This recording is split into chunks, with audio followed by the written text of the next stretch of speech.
Happy Friday, everyone. Welcome back to my 5 lessons that going natural taught me about leadership.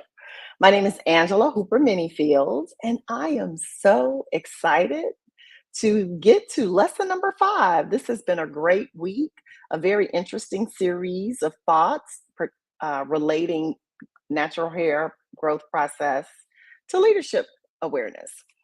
And so over the last few days, I've been catching you up on all the lessons, but today I just really want to jump into lesson 5.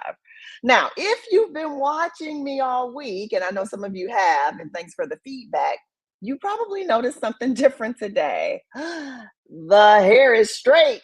Yes. And it was interesting because I actually concluded that the best way to really teach this lesson was to do what I said the lesson was about.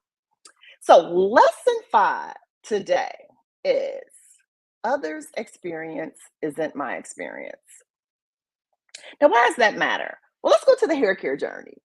I remember when I first started going natural, and even after I've been on the journey for some time, there was almost like a collective, people telling me, do not, I mean, they were adamant, do not straighten your hair. Because if you straighten your hair, your curls will not snap back. And I was like, oh my gosh, no. I mean, that was the reason why I wanted to be natural. I wanted to do the watch and go styles, often did the flat twist styles, right? But people were adamant about it. And so for a long time, I listened to what other people said.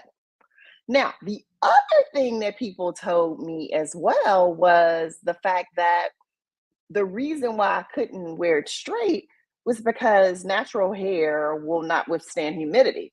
Now, full disclosure, while I currently live in New Jersey, at the time I was at the beginning of this journey, I lived in Memphis, Tennessee.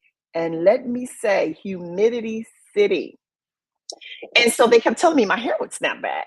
As in, oh, I would look like a big puffy, I don't know what. I would be out here looking crazy. So, I couldn't have that.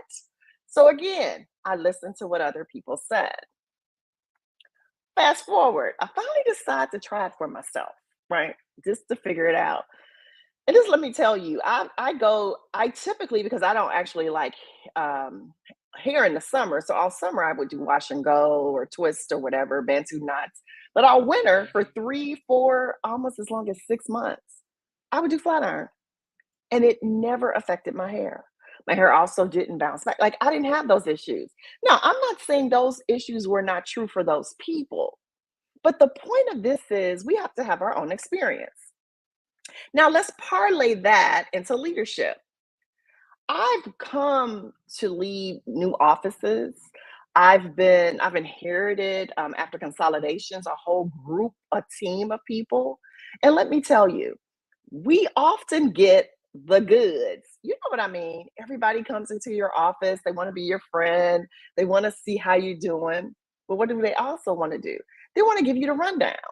They want to tell you who shot John, who used to do what, who didn't get promoted, who filed a complaint 5 years ago, who got a bad attitude. Run the list, right? And guess what many leaders do? They listen. Now, I'm all for receiving information, but I had to learn as a leader that your experience is not my experience. So while I can validate that you believe Joe got a bad attitude and Sarah is lazy and whatever those things may be, no good leader should take that information as gospel. Leadership requires us to, one, assign everybody noble intent, and everybody gets a clean slate. So, as such, again, we don't discount it. We don't discount other people's experience. But what we don't do is make it gospel. So, again, leadership lesson number 5. Your experience, not my experience. As such, I receive that information accordingly. So, guys, thank you for much for hanging out with me this past week. It's been really great. As I said, these 5 lessons of going natural and how they parallel with leadership, I hope they've, made you think about some things. And again, some of you who are watching are also on the Go Natural journey. I also hope I helped you. I've loved my journey. Again, I've been on it for about 13 years.